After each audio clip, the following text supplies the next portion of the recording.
Hello students, good morning all of you. Welcome to online classes in Gayatri school Arnia. देखिए, पिछले video में हमने part first में poem पढ़ी थी, an elegy on the death of a mad dog. अपनी ये पोइम चल रही थी कक्षा 10 में। तो इसमें मैंने आपको बता दिया था kinds of dog, kinds of dog. पिछले वीडियो में चर्चा की थी, डिस्कस किया था आपने काइंड्स ऑफ डॉग, मतलब जो अपना तीसरा स्टेंजा, चौथा स्टेंजा था, 4 स्टेंजा कंप्लीट कर लिए थे। अब देखिए, चौथे स्टेंजा में बात की थी हमने काइंड्स ऑफ डॉग। इसमें कितने प्रकार के डॉग्स की चर्चा की थी हमने? देखिए 5 प्रकार के बताए थे आपको। मोंगरेल, सेकंड है आपका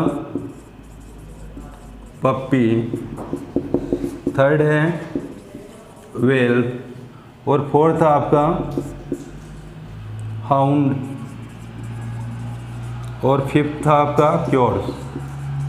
ये 5 प्रकार के, 5 प्रकार के कुत्तों के जो प्रकार थे ये पढ़े थे। मोंगरेल मतलब जो मिश्रित प्रजाति वाला कुत्ता होता है जिसको बताते हैं, समझ गए। पप्पी जो कुत्ते का छोटा बच्चा होता है, इसकी चर्चा की थी। इसके बाद में वेल्प, ये भी एक छोटे कुत्ते का ही प्रकार होता है। हाउंड बताया था आपको, आक्रामक कुत्ता। और इसके बाद में क्योर्स, हाउंड्स के बाद में क्योर्स बताया था, जिसको बोलते हैं हम क्योर्स ऑफ लो डिग्री। मतलब कई प्रकार के कुत्तों का वर्णन इस पोएम में किया गया था। तो ये कुत्तों के जो प्रकार हैं ये यहाँ पर लिखे थे मैंने इसमें, समझ गए। तो 5 प्रकार, 5 टाइप के बताए थे आपको, मोंगरेल, पप्पी, वेल्प, हाउंड, क्योर्स। ये क्वेश्चन भी है, आपको याद रखना है, इसको अच्छी तरह से याद कर लेना। इसको क्वेश्चन है ये, और मोस्टली भी है ये।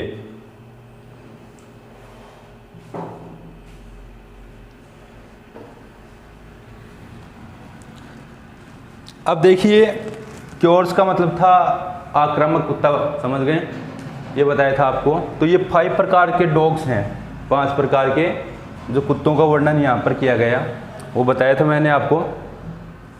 अब देखिए, बात करते हैं अगले स्टेंजा की, स्टेंजा 5, 5वां स्टेंजा। इसमें कवि क्या कहता है? इसके जो पोइट थे वो कौन थे?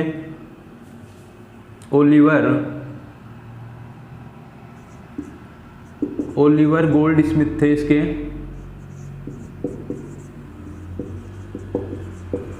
ये पोइट थे इसके, इस पोइम के पोइट थे ओलिवर गोल्ड स्मिथ। अब 5वां स्टेंजा पढ़ेंगे हम।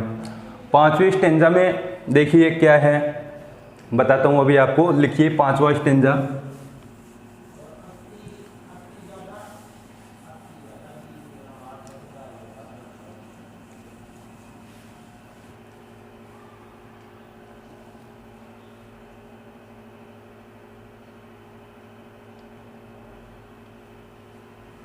देखिए, this dog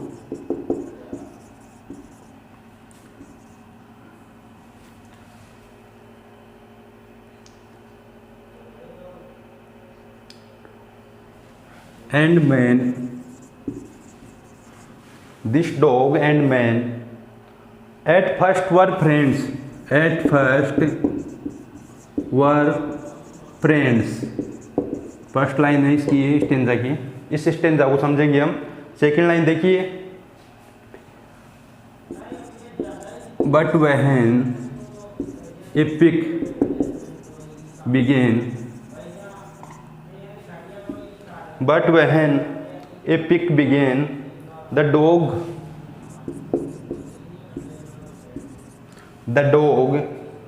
to gain his private ends, to gain his private ends, to gain his private ends, to gain the dog, to gain, जी है ये यहाँ पर, gain his private ends, went mad,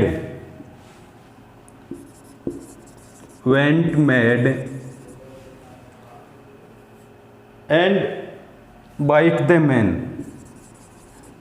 and bite the man. ये stanza है अपना 4 lines का।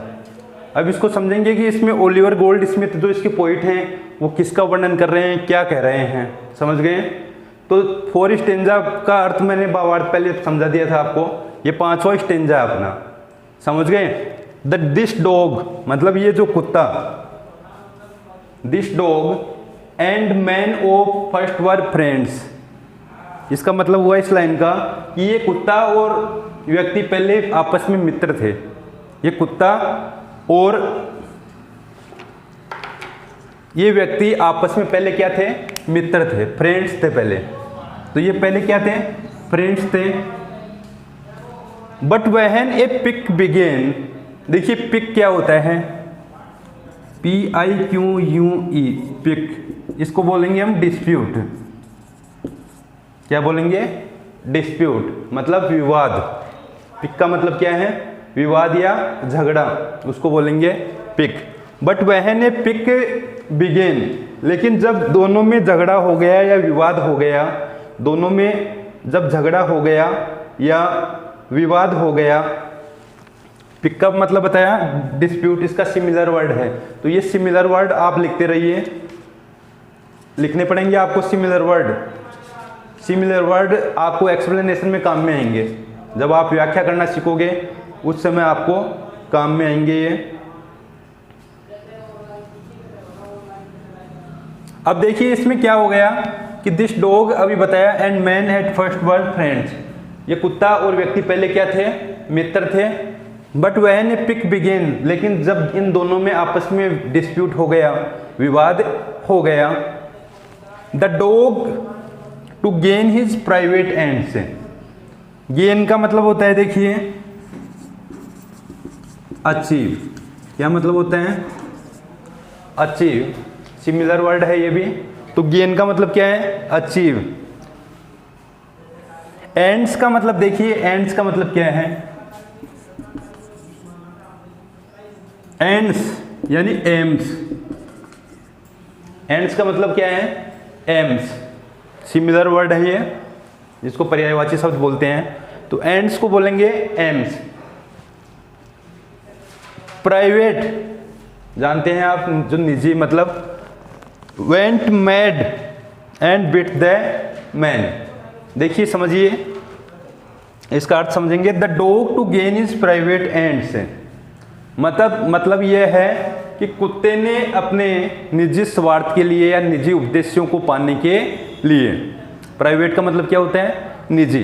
तो कुत्ते ने, the dog to gain his private ends, कुत्ते ने अपने निजी स्वार्थ के लिए, वेंट मैड मतलब अपने निजी स्वार्थ के लिए पागल हो जाता है कुत्ता, क्या हो जाता है, पागल हो जाता है। एंड बिट द मैन, और ये बिट मिस वर्ड है शायद, यहाँ पर मिस प्रिंटिंग है बुक में आपकी में, बाइट होना है यहाँ पर, तो बाइट कर लेना, एंड बाइट द मैन, समझ गए।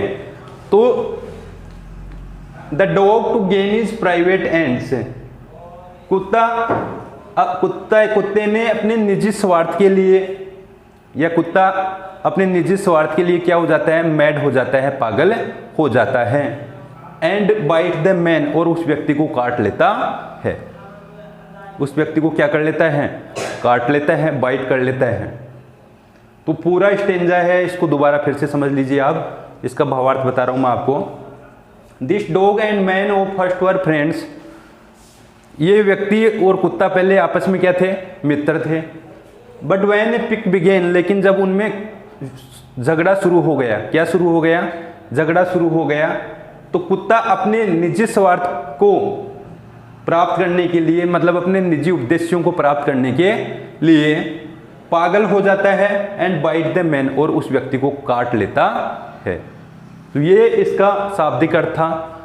तो शाब्दिक अर्थ एक बार फिर से सुन लीजिए, आप लिख लेना, अगर लिखते रहना, अगर कोई वर्ड मीनिंग भी लिखी हुई है, वैसे इंग्लिश टू इंग्लिश लिख रहा हूँ मैं, क्योंकि ये सिमिलर वर्ड काम में आएंगे आपके, जो भी सिमिलर वर्ड है। तो ये व्यक्ति और कुत्ता आपस में पहले मित्र थे, फर्स्ट लाइन हो गई। सेकंड लाइन क्या है, जब इनमें क्या हो जाता है, पिक शुरू हो जाता है, मतलब डिस्प्यूट शुरू हो जाता है, तो कुत्ते ने अपने निजी स्वार्थ के लिए, कुत्ता है वो क्या हो जाता है, मैड हो जाता है और उस व्यक्ति को काट लेता है। अब देखिए ये स्टेंजा कौन सा था अपना 5, 5वां स्टेंजा था। तो इसको क्लियर कर लीजिए आप, इसका क्या अर्थ है, कवि क्या कहते हैं। तो ओलिवर गोल्डस्मिथ कह रहे हैं कि ये कुत्ता और व्यक्ति आपस में पहले क्या थे, मित्र थे, और जब इनमें एक विवाद शुरू हो जाता है तो कुत्ता अपने निजी स्वार्थ के लिए पागल हो जाता है, अपने निजी उद्देश्यों को प्राप्त करने के लिए पागल हो जाता है और उस व्यक्ति को काट लेता है। एक एक वर्ड मीनिंग आ गई आपकी सारी, इसमें उतार लीजिए, एक बार नोट कर लीजिए, फिर अगले स्टेंजा पर चलते हैं।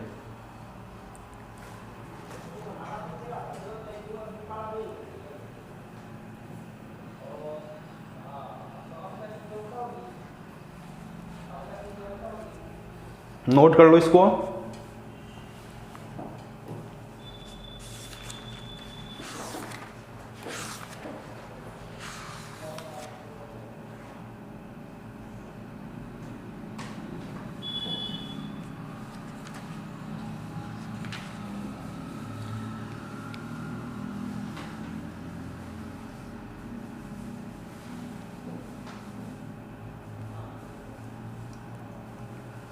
आगे लिखिए स्टेंजा 6, इसका जो छठा स्टेंजा है।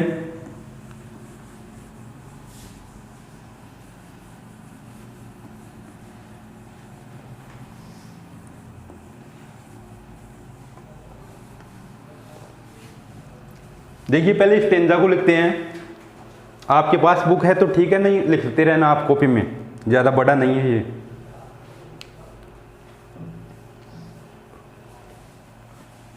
लिखिए around from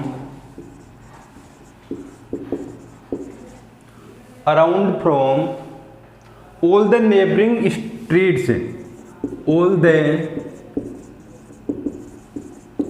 neighbouring streets, all the neighbouring streets, the wondering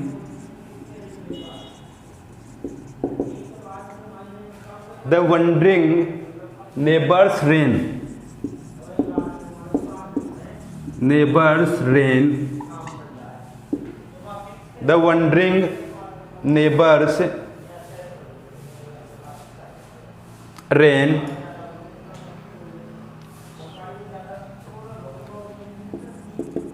and swore the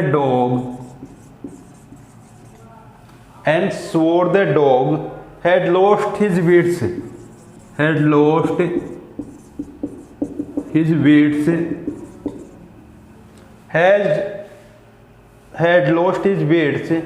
to bite so good a man, bite so good a man। देखिए ये स्टेंजा है 6 वाला, टू बाइट्स नहीं है, बाइट ये केवल यहाँ पर, to bite so good a man, ये स्टेंजा है। इस स्टेंजा को पढ़ेंगे हम, इसका भावार्थ देखेंगे क्या है, ओलिवर गोल्डस्मिथ हैं इसके पोइट, वो क्या कह रहे हैं इसमें, ये सब देखना है इसमें।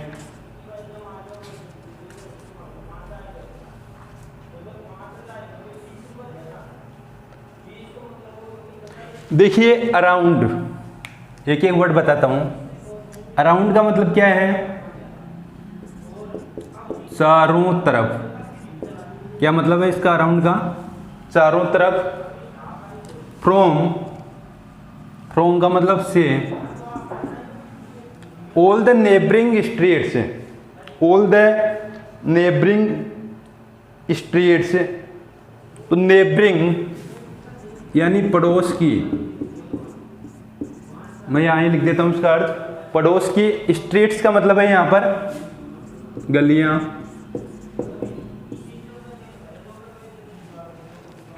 वंडरिंग यानी आश्चर्यचकित, सरप्राइजिंग, समझ गए। इसके बाद में देखिए नेबर्स, नेबर्स का मतलब पड़ोसी। रेन यानी सेकंड फॉर्म में ये दौड़े। इसके बाद में देखिए एंड स्वोर, शोर का मतलब है घोषणा की। क्या मतलब है? घोषणा की। इसके बारे में देखिए, the dog had lost his wits. The dog had lost his wits. देखिए ये वर्ड है लॉस्ट हिज वेट्स, इसका मतलब है पागल हो गया।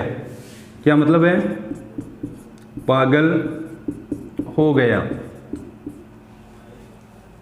इसके बारे में to bite so good a man. Bite यानी काटना।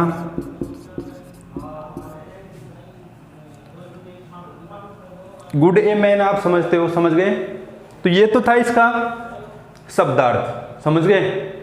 अब इसके सिमिलर वर्ड कौन कौन से हैं देखिए। ये देखिए नेबरिंग, तो वो तो वही बात है नेबरहुड जिसको बोल सकते हो पड़ोस, समझ गए? क्या बोल सकते हो इसको? नेबरहुड लिख सकते हो आप। इसके बारे में देखिए स्ट्रीट्स है। वंडरिंग यानी सरप्राइजिंग। आप सिमिलर वर्ड याद रखा करो। वंडरिंग को क्या बोल सकते हैं हम दूसरे वर्ड में? सरप्राइजिंग, यानी बात वही है। वंडरिंग का मतलब भी क्या होता है? आश्चर्य, और सरप्राइजिंग का मतलब भी क्या होता है? आश्चर्य। जब व्याख्या करते हैं, एक्सप्लेनेशन करते हैं, तो वर्ड्स को चेंज कर देते हैं। अब देखिए लॉस्ट हिज वेट्स, यानी इसका मतलब है मैड। क्या मतलब है? मैड। हैड मैड लिख सकते हो इसको। सोर, SWOR, सोर। सोर का मतलब है प्रोक्लेम्ड। प्रोक्लेम का मतलब भी क्या होता है? घोषणा करना होता है, समझ गए? तो सोर, प्रोक्लेम, ये क्या है? सिमिलर वर्ड है इसके, समझ गए? बाइट को लिख सकते हो आप कट। तो ये सिमिलर वर्ड भी आप साथ के साथ लिखते जाना, समझ गए? जो पर्यायवाची शब्द होते हैं सिमिलर वर्ड्स, जो कुछ क्या करोगे आप, कब काम में आएंगे आपके? एक तो आपकी वोकैबुलरी बढ़ जाएगी, समझ गए, इंग्लिश के। जैसे वंडरिंग का मतलब ये सरप्राइजिंग भी है, इसका और भी अर्थ खोजते हो तो अमेजिंग भी होता है। क्या होता है? अमेजिंग भी होता है। इसके बाद में देखिए शोर मतलब प्रोक्लेम यानी घोषणा करना, बात वही है, समझ गए? इसके बाद में देखिए बाइट। बाइट का मतलब बताया आपको अभी कट। क्या मतलब बताया? कट। अब देखिए ये तो बता दिया आपको। अब इसका भावार्थ आपके सामने है। Around from all the neighbouring streets, यानी चारों तरफ की गलियों से। चारों तरफ की गलियों से। Around from all the neighbouring streets मतलब चारों तरफ पड़ोस की गलियों से। द वंडरिंग नेबर्स आश्चर्यचकित पड़ोसी हैं। रेन यानी दौड़े। कब दौड़े भाई? ये समझते जाना आप, कब दौड़े, क्यों दौड़े? मतलब उस कुत्ते ने अपने निजी स्वार्थ के लिए क्या कर लिया? उस व्यक्ति को काट लिया। तो उस व्यक्ति को काट लिया, तो आगे की लाइन नहीं है। Around from all the neighbouring streets मतलब पड़ोस की सभी गलियों से जो आश्चर्यचकित पड़ोसी थे वो दौड़े, समझ गए? इसके बाद में देखिए and swore the dog had lost his wits, और उन्होंने ये घोषणा कर दी। क्या कर दी? सोर का मतलब बताया अभी, और उन्होंने घोषणा की। उन्होंने घोषणा कर दी एंड सोर द डॉग, इस कुत्ते के बारे में घोषणा कर दी कि had lost his wits. Had lost his wits मतलब इतने अच्छे व्यक्ति को काटने के लिए। आप बीच में कुछ थोड़ा सा और जोड़ सकते हो, मतलब इस व्यक्ति को काटने के लिए कि कुत्ते ने इस ऐसे अच्छे व्यक्ति को काट लिया। क्या कर लिया? काट लिया।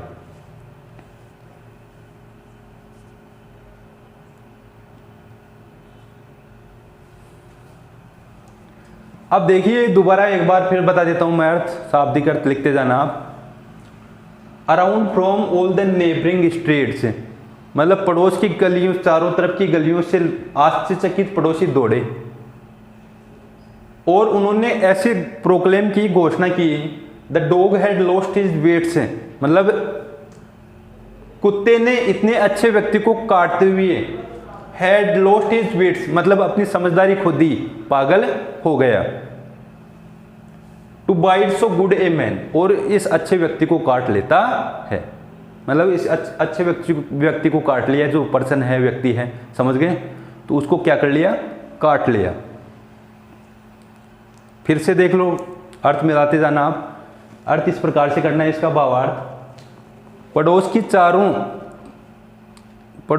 चारों ओर गलियों से आश्चर्यचकित पड़ोसी दौड़े और उन्होंने घोषणा की कि इस कुत्ते ने अपनी समझदारी खो दी इतने अच्छे व्यक्ति को काटने के लिए। बस ये है इसका शाब्दिक अर्थ। इसको ये लिख सकते हैं हम, हैड लॉस्ट हिज विट्स, मतलब अपनी समझदारी खो दी। दूसरी लैंग्वेज में ये लिख सकते हैं कि अपनी समझदारी को खोते हुए कुत्ते ने क्या कर लिया, इस अच्छे व्यक्ति को काट लिया। लास्ट टाइम फिर बता देता हूं आपको इस स्टेंजा का। Around from all the neighbouring streets, मतलब चारों तरफ की पड़ोस की गलियों से आश्चर्यचकित पड़ोसी दौड़े और उन्होंने ऐसी घोषणा कर दी कि इस अच्छे व्यक्ति को काटने के लिए कुत्ते ने अपनी समझदारी खो दी, अर्थात क्या हो गया, पागल हो गया। कौन हो गया पागल, कुत्ता। तो कुत्ते के बारे में घोषणा की उन्होंने कि कुत्ता क्या हो गया, पागल हो गया। किन्होंने कर दी, पड़ोसियों ने कर दी घोषणा, समझ गए। वो जब आकर के देखे तो कुत्ते के बारे में घोषणा की कि ये कुत्ता क्या हो गया, पागल हो गया। उतार लीजिए इसको, फिर अगले स्टेंजा है, अगले स्टेंजा को पढ़ेंगे।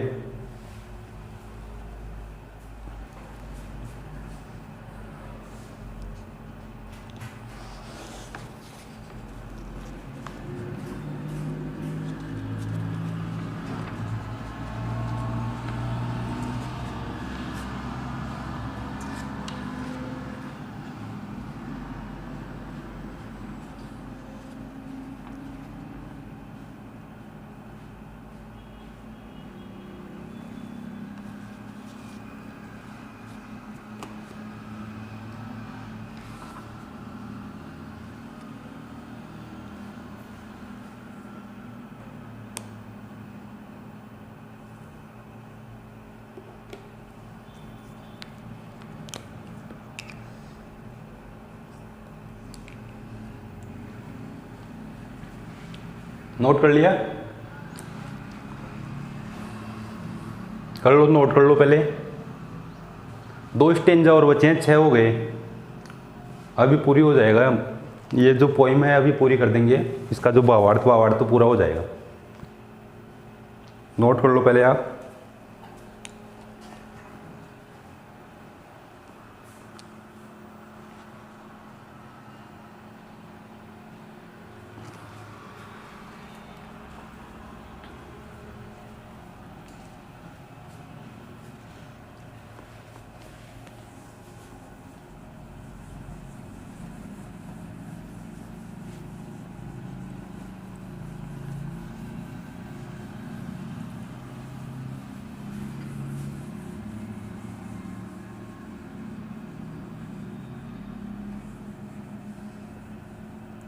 देखिए अगला स्टेंजा लिखते हैं हम, stanza 7।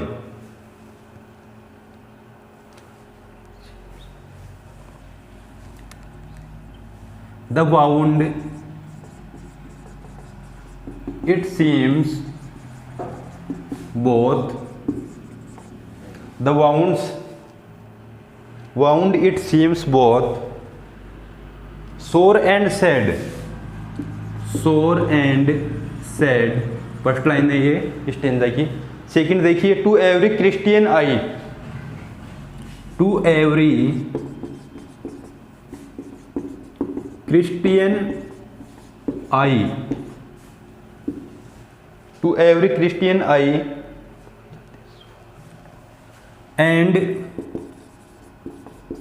while they swore, and while they, third line है, they swore, the dog was mad, the dog was mad, the dog was mad, they swore they swore the man would die, the man would die. और ये stanza है आपका 7।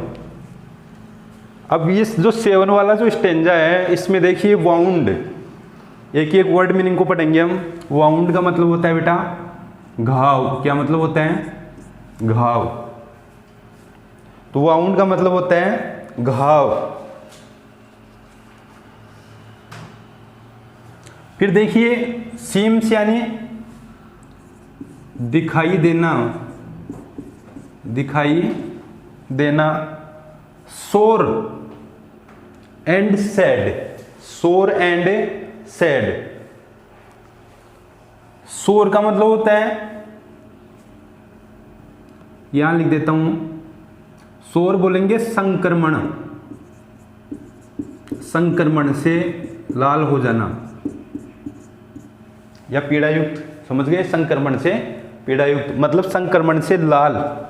And sad, sad का मतलब है वही आप जानते हो दुखी।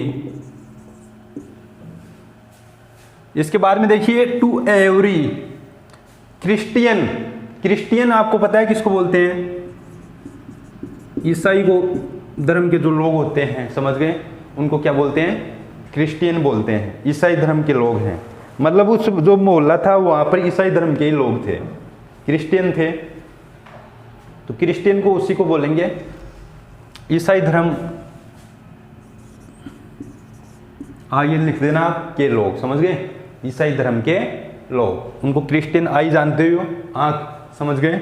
इसके बाद में देखिए and while they swore, and while they swore. अभी स्वोर का मतलब बताया था आपको, पहले आ चुका। स्वोर का मतलब घोषणा, समझ गए? अभी पहले वाला जो स्टेंजा था उसमें आ गया। मैड का ये भी स्वोर है, तो इसका मतलब भी क्या है? घोषणा। डाई का मतलब जानते हो आप, मैड का मतलब बताया अभी पागल,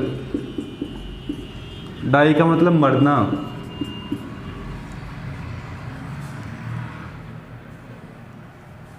अब देखिए सिमिलर वर्ड लिखता हूं मैं।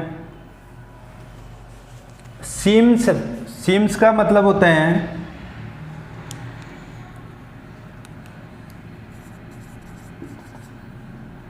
सीम्स मतलब इसको बोलते हैं अपीयर, अपीयर्स।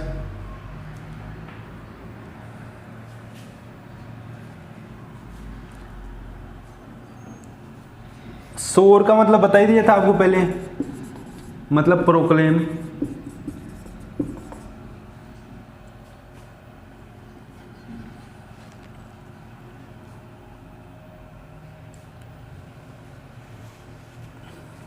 तो ये दो ही हैं इसमें सिमिलर वर्ड, और तो सब ऐसे हैं उनका सिमिलर वर्ड नहीं होगा लगभग।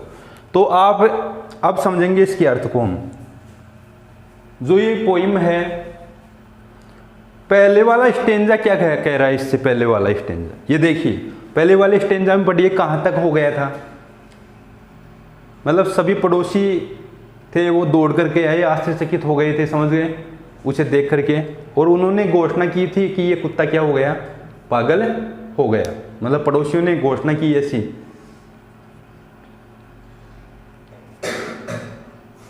अब देखिए the wound it seems both sore and sad. इस लाइन का अर्थ देखिए, मतलब घाव जो दिखाई देता है, घाव जो क्या होता है? सीम्स मतलब दिखाई देता है, बोथ सोर मतलब संक्रमण से लाल हो गया, संक्रमण से लाल, और दुखद था। क्या था? दुखद था। अब घाव कौन सा? जो कुत्ते ने काट लिया था, समझ गए? कुत्ते ने क्या कर लिया था? कुत्ते ने काट लिया था और घाव हो गया था, उस घाव की बात कर रहा है ये जो कवि है। द वाउंड मतलब घाव, इट सीम्स बोथ मतलब वो दोनों प्रकार से, घाव जो दिखाई देता था वो दोनों प्रकार से संक्रमण से लाल और दुखी था, मतलब दुखद था, समझ गए? पीड़ादायक जिसको बोल सकते हो आप। तो फर्स्ट लाइन का यही अर्थ है, लिख लीजिए आप। घाव जो दिखाई देता वह संक्रमण से लाल और दुखद था, संक्रमण से लाल और दुखद था, मतलब उस पर लाल संक्रमण संक्रमण हो गया था उसके, समझ गए, लाल हो गया था घाव, वो दुखद था, मतलब दुख देने वाला था। तो यही है फर्स्ट लाइन का अर्थ। The wound it seems both sore and sad to every Christian eye, मतलब प्रत्येक ईसाई की आंखों में, प्रत्येक ईसाई की आंखों में। तो इसको अब आप अर्थ लिखने का कई तरीके होते हैं अर्थ लिखने के, यहां से भी इसके अर्थ को ले सकते हैं। टू एवरी क्रिश्चियन आई, मतलब प्रत्येक ईसाई की आंखों में जो घाव दिखाई देता था वो संक्रमण से लाल था और दुखद था। तो यहां से इसका अर्थ ले लेंगे हम, समझ गए, या वहां से लेते तो ले लो कि घाव जो दिखाई देता है संक्रमण से लाल और दुखद था प्रत्येक ईसाई की आंखों में। एंड वाहिल, आगे देखिए, and वाहिल they swore, and वाहिल they swore, और जबकि उन्होंने घोषणा की, द डॉग वाज मैड, कि कुत्ता क्या हो गया था, पागल हो गया था। जबकि उन्होंने ऐसी घोषणा की कि कुत्ता क्या हो गया था, पागल हो गया था। एंड दे स्वोर, और उन्होंने ये भी घोषणा की, द मैन वुड डाई, कि व्यक्ति है वो मरेगा, व्यक्ति क्या होगा, मरेगा। तो देखिए इस पोइम को समझना, आप दोनों लाइनों को समझना, दोनों लाइन से अलग अलग है ये। उन्होंने पहले तो घोषणा क्या की थी कि कुत्ता क्या हो जाएगा, कुत्ता पागल हो गया, क्या हो गया, पागल। और उन्होंने ये भी घोषणा कर दी कि कुत्ता तो पागल हो गया, लेकिन उन्होंने इसके साथ साथ ये भी प्रोक्लेम कर दी कि द मैन वुड डाई, कि व्यक्ति है वो क्या होगा, मरेगा, व्यक्ति क्या होगा, मरेगा। तो ये था इसका भावार्थ, उतार लीजिए इसको।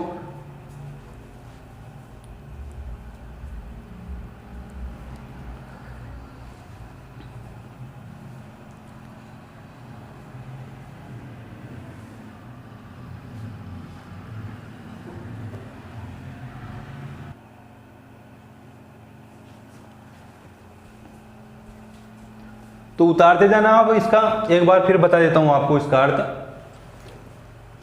ये घाव जो दिखाई देता है वो संक्रमण से लाल और दुखद था प्रत्येक ईसाई की आंखों में, या ऐसे लिख सकते हो इसको, प्रत्येक ईसाई की आंखों में ये घाव दिखाई देता है वो संक्रमण से लाल और दुखद था, समझ गए। इसके बाद में देखिए, एंड वाइल दे सोर, और जब उन्होंने क्या, जबकि उन्होंने घोषणा की थी कि कुत्ता पागल हो गया, और उन्होंने ये भी घोषणा की कि ये व्यक्ति मरेगा।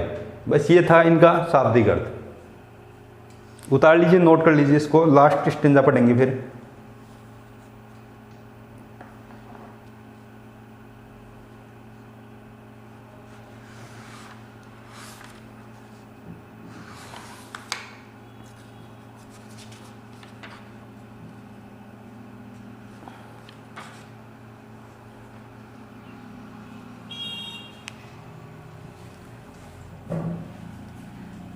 देखिए लास्ट स्टेंजा लिखते हैं,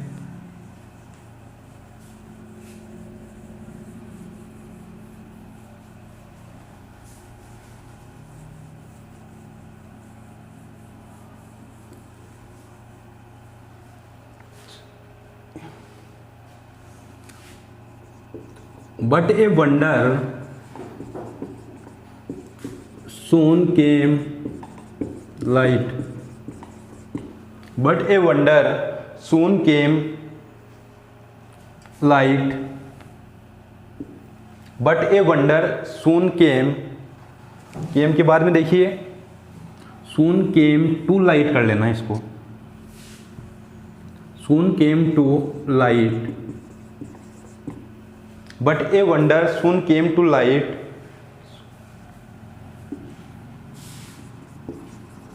that showed the rocks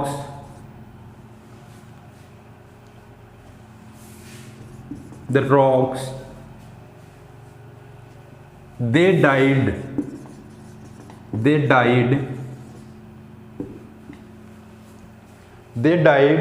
the man recovered,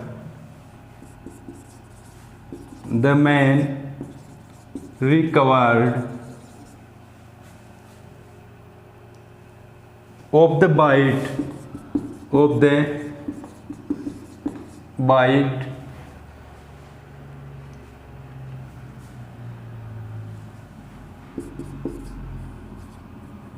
the dog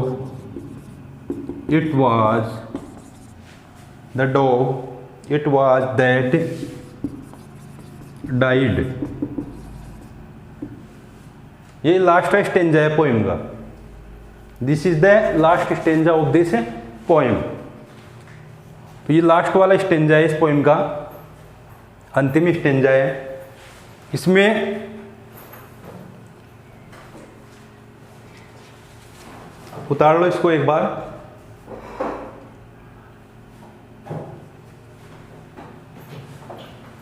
देखिए वंडर, वंडर का मतलब क्या होता है आपको पता है? आश्चर्य। पहले भी आया था वंडरिंग, समझ गए? वंडर का मतलब है आश्चर्य। सून यानी जल्दी, सून का मतलब क्या है? जल्दी। केम टू लाइट, ये पूरा वर्ड है, ये ध्यान में रखना। Came to light, came to light मतलब इसका मतलब हो गया घटित हुई, घटित हुई मतलब हैपेंड, समझ गए? दैट सोव्ड, अब देखिए सोव्ड का मतलब प्रदर्शित करती थी, प्रदर्शित करती थी। ये सोव्ड का मतलब है प्रदर्शित करती थी। द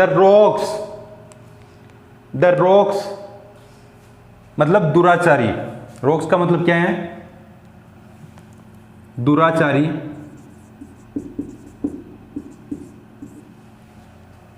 डाइड का मतलब जानते हो आप। द मैन रिकवर्ड, रिकवर्ड का मतलब ठीक हो गया। क्या हो गया? ठीक हो गया। रिकवर्ड यानी ठीक हो गया।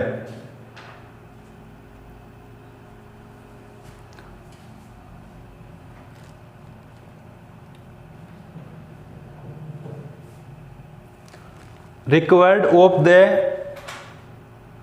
बाइट,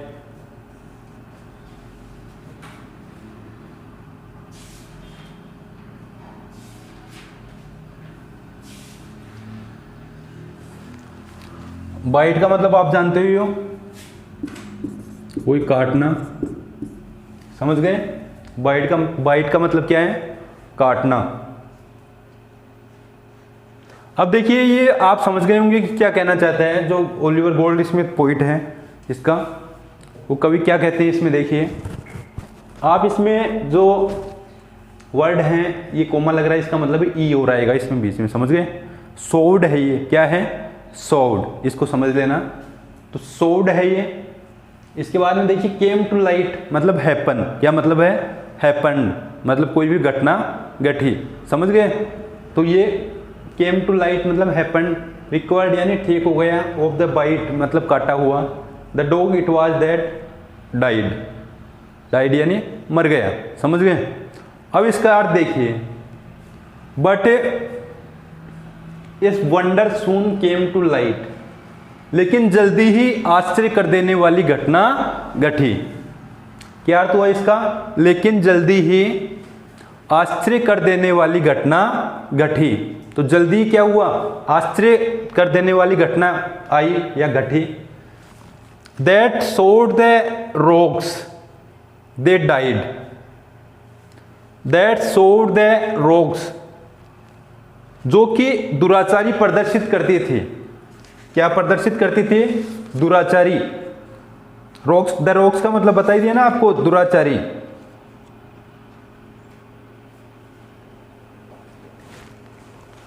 यहां जो वर्ड है ये डाइड नहीं है बेटा, आपकी पुस्तक में लाइड है ये। और लाइड का मतलब क्या होता है? झूठ बोला। क्या मतलब होता है? झूठ बोला। लाई, लाई से ही लाइट बना है, तो झूठ बोला। इस पेन से लिख देता हूं आपको। लाइट यानी झूठ बोला।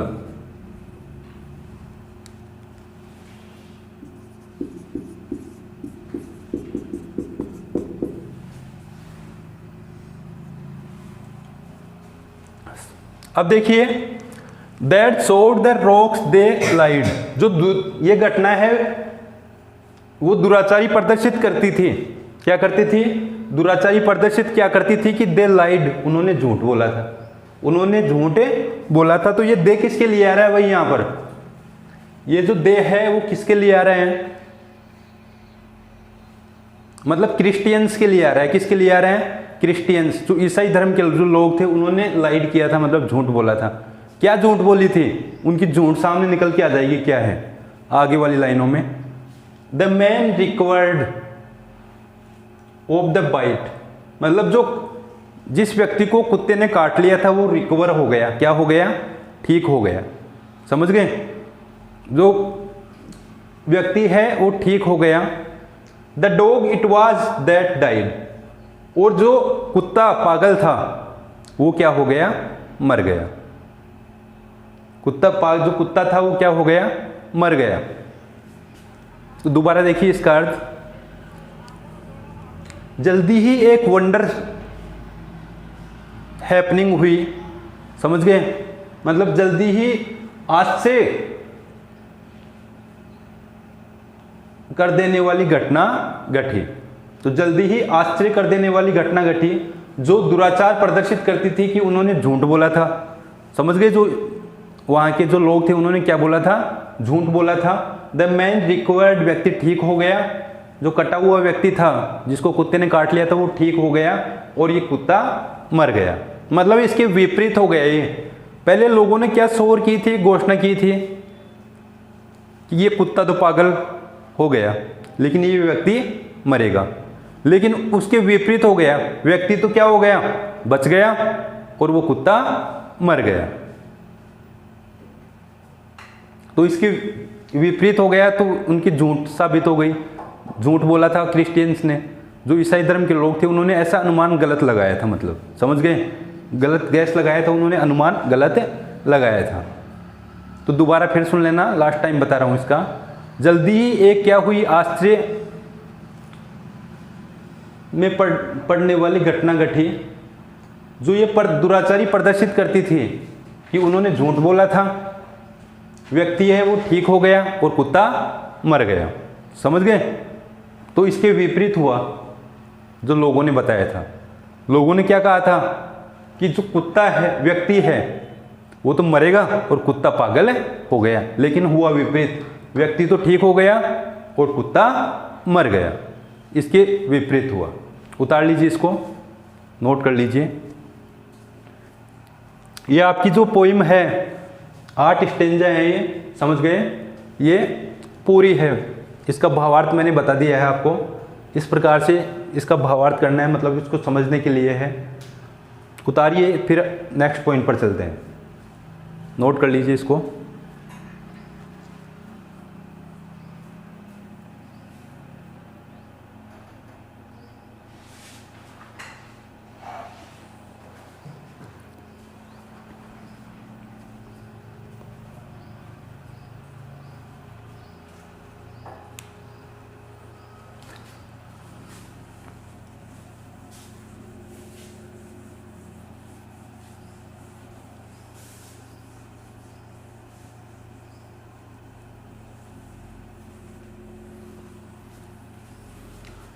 अब देखिए भावार्थ तो हो गया इसका पूरा, समझ गए? अब हम रेफरेंस, कॉन्टेक्स्ट और एक्सप्लेनेशन ये करना सीखेंगे कि रेफरेंस कैसे लिखते हैं, कॉन्टेक्स्ट कैसे लिखते हैं और एक्सप्लेनेशन कैसे करते हैं। देखिए रेफरेंस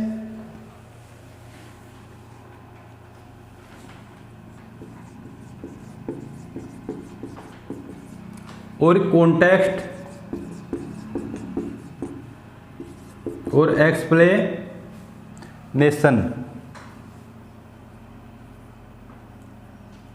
रेफरेंस जानते हो? रेफरेंस, कॉन्टेक्स्ट और एक्सप्लेनेशन, ये एक्सप्लेनेशन, ये 3 होते हैं। अब देखिए समझना, रेफरेंस किसको बोलते हैं? पढ़ा होगा आपने पहले, मतलब संदर्भ। क्या होता है? संदर्भ। और कॉन्टेक्स्ट किसको बोलते हैं? प्रसंग। समझ गए? और एक्सप्लेनेशन किसको बोलेंगे? व्याख्या। समझ गए? अब ये तीनों करने होते हैं। कोई बोर्ड एग्जाम में आपके एक स्टेंज आएगा, एक या दो स्टेंज आते हैं, समझ गए? उनका इस प्रकार से पहले रेफरेंस लिखना पड़ता है, कॉन्टेक्स्ट लिखना पड़ता है, और क्या लिखना पड़ता है? एक्सप्लेनेशन। तो रेफरेंस, कॉन्टेक्स्ट और एक्सप्लेनेशन। सबसे पहले क्या लिखा जाता है? देखिए रेफरेंस। क्या लिखा जाएगा? रेफरेंस। जैसे मान लीजिए आपको मैंने पहला स्टेंजा लिखा दिया, समझ गए? अब स्टेंजा लिखने की आवश्यकता थोड़ी आपके पास लिखा हुआ होगा। अब पहले स्टेंजा का हम रेफरेंस करेंगे, तो किस प्रकार से करेंगे देखिए।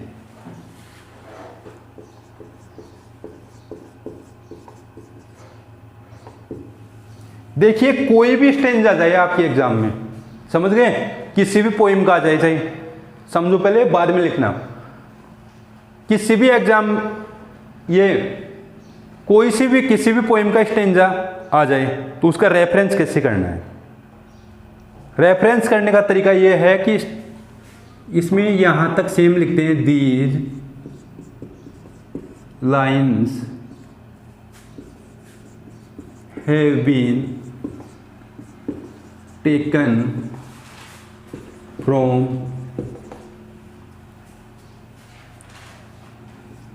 द पोइम, फिर इन्वर्टेड कोमा। यहां तक तो लिखना ही लिखना है आपको, ये लाइन लिखनी है, चाहे कोई सा स्टेंजा हो। समझ गए? These lines have been taken from the poem, किसी भी पोइम का हो।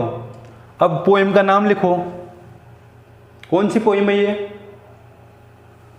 तो इन्वर्टेड कोमा में लिखेंगे, एन इलेजी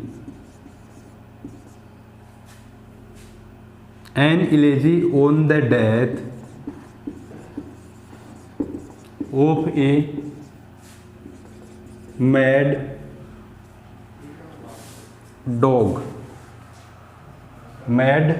डॉग। और इसको क्या कर देंगे? इन्वर्टेड कोमा में बंद कर देंगे। समझ गए? इन्वर्टेड कोमा में क्या कर देंगे? इसको बंद कर देंगे। इसके आगे बाई वर्ड जोड़ेंगे। कौन सा वर्ड जोड़ेंगे? By composed. बाई कंपोज्ड के बाद में लिखेंगे इसके कवि का नाम। तो इसके कवि कौन है? अभी बताया था आपको, by composed Oliver gold Smith, ये कवि का नेम हो गया, और ये full stop. By composed Oliver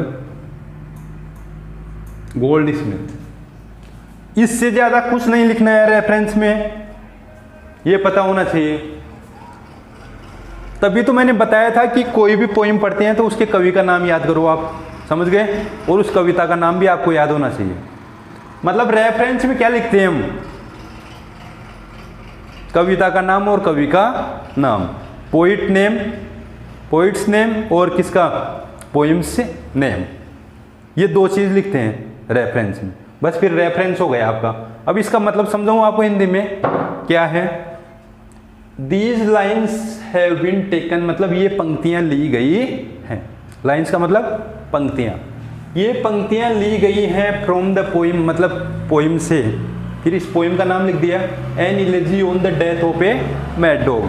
मतलब ये पंक्तियां हैं an elegy on the death of a mad dog कविता से ली गई हैं। बाई कंपोज्ड मतलब विरचित हैं। कंपोज्ड का मतलब विरचित, मतलब किसके द्वारा विरचित है ये? Oliver gold Smith. समझ गए? अब आगे जब भी आप रेफरेंस करोगे इसका, समझ गए? आगे जब भी आप इसका प्रसंग लिखोगे तो कैसे लिखोगे? देखिए बताता हूं आपको। यहां तक लिख देना आप, समझ गए? फिर जिस पोइम में से आता है उस पोइम का नाम लिख देना यहां पर, समझ गए? और अगर कवि दूसरा है, दूसरी पोइम में दूसरा कवि रहेगा, समझ गए?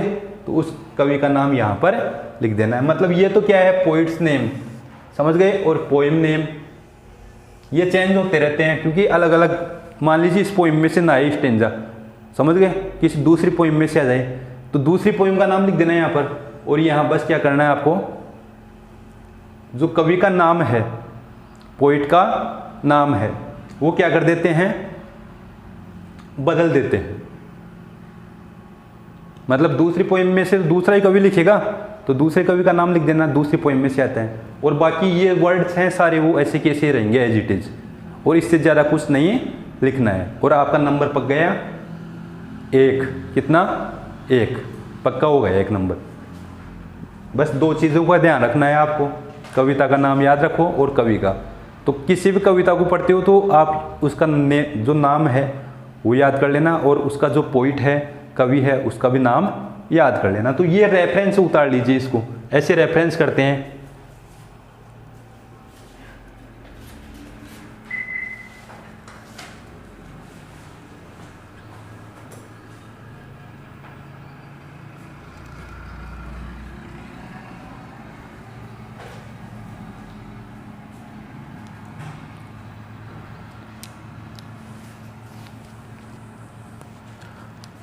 अब देखिए नंबर 2 आएगा, वो आएगा आपका कॉन्टेक्स्ट। कॉन्टेक्स्ट और बता देता हूं मैं। कॉन्टेक्स्ट का मतलब अभी बताया आपको, हिंदी में क्या बोलते हैं कॉन्टेक्स्ट को, प्रसंग। क्या बोलते हैं, प्रसंग। अब इसमें स्टेंजा के बारे में लिखना होता है, मतलब जो स्टेंजा में मुख्य बात बताई जाती है ना, जो स्टेंजा होता है 4 या 5 लाइनों का, उसमें जो मुख्य बात है वो 1-2 लाइन में लिख दो आप अपने मन से कि क्या कह रहा है। अगर आपको स्टेंजा गार्थ आता है तो उसमें से जो मुख्य बात क्या कहना चाह रहा है, तो इसमें फर्स्ट में तो यही लिख देते हैं, क्योंकि ये क्या है, ओपनिंग पहले स्टेंजा का कर रहे हैं हम। क्या कर रहे हैं, पोएम का जो पहला स्टेंजा है, पोएम का पहला स्टेंजा है, उसका कॉन्टेक्स्ट लिख रहे हैं। तो पहले स्टेंजा के लिए लिख देते हैं, it is the opening stanza, it is the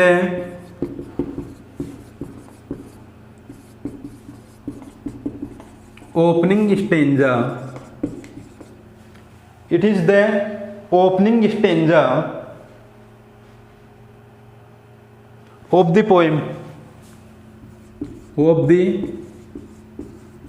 poem, it is the opening stanza of the poem. The poet tells us a story, the poet tells us a story, the poet tells us a story in his poem, in his poem,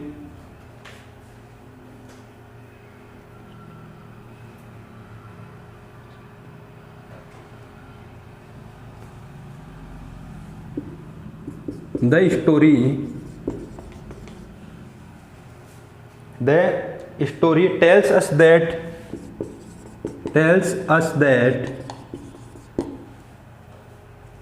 tells us that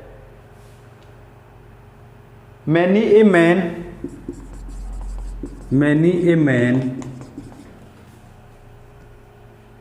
is more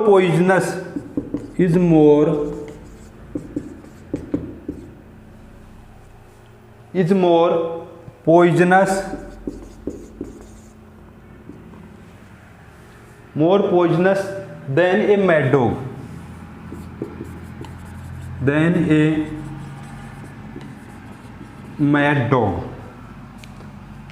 अब reference में यही आ गया।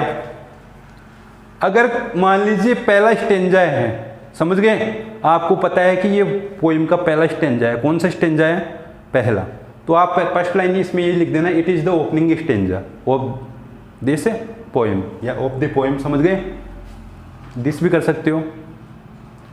It is the opening stanza of the poem, अगर पहला stanza है तो ये line लिखनी है। फिर मुख्य बात क्या कह रहा है कि इसमें क्या बता रहा है, अभी मैंने पहले ही बताया था आपको, the story, the poet tells us a story in his poem, मतलब अपनी कविता में क्या बता रहा है, एक स्टोरी बता रहा है, कवि क्या बता रहा है, स्टोरी, एक कहानी बता रहा है, एक व्यक्ति और एक कुत्ते की, समझ गए। अब इसमें जो मेन बात है वो यहाँ पर आ गई, द स्टोरी टेल्स अस, ये कहानी बताती है कि एक व्यक्ति होता है, वो एक पागल कुत्ते से भी उसमें अधिक जहर होता है। समझ गए? एक व्यक्ति में एक पागल कुत्ते से अधिक क्या होता है? जहर होता है। तो बस ये इसका अर्थ। या ऐसे भी लिख सकते हो आप इसको कि the story tells us that, मतलब ये कहानी बताती है मैनी ए मैन, मतलब कई लोग हैं वो क्या होते हैं? इज मोर पॉइजनस, मतलब अत्यधिक जहरीले होते हैं। क्या होते हैं? जहरीले होते हैं। देन ए मैड डॉग, एक पागल कुत्ते से। मतलब पागल कुत्ते से भी क्या होते हैं? जहरीले होते हैं व्यक्ति। क्यों? क्यों? कुत्ता नहीं मरा, ये व्यक्ति नहीं मरा, रिकवर हो गया ना, और कुत्ता मर गया। इसलिए कवि ये कहना चाहता है कि कई लोग हैं वो क्या होते हैं? पागल कुत्ते से भी क्या होते हैं? जहरीले होते हैं। बस ये इतना सा कॉन्टेक्स्ट, इसका कॉन्टेक्स्ट हो गया ये। समझ गए? तो रेफरेंस बता दिया फर्स्ट स्टेंजा का और कॉन्टेक्स्ट हो गया। अब समय को थोड़ा समय कम है तो एक्सप्लेनेशन है वो नेक्स्ट वीडियो में पढ़ेंगे हम। और नेक्स्ट जो वीडियो रहेगा अपना वो रेफरेंस, कॉन्टेक्स्ट और एक्सप्लेनेशन का ही रहेगा। भावार्थ बता दिया आपको पोइम को, जो पोइम का भावार्थ है। अब आगे हम रेफरेंस, कॉन्टेक्स्ट, एक्सप्लेनेशन पढ़ेंगे एक एक स्टेंजा की। 8 स्टेंजा है। समझ गए कैसे बनाएंगे, क्या करेंगे? Okay, thanks.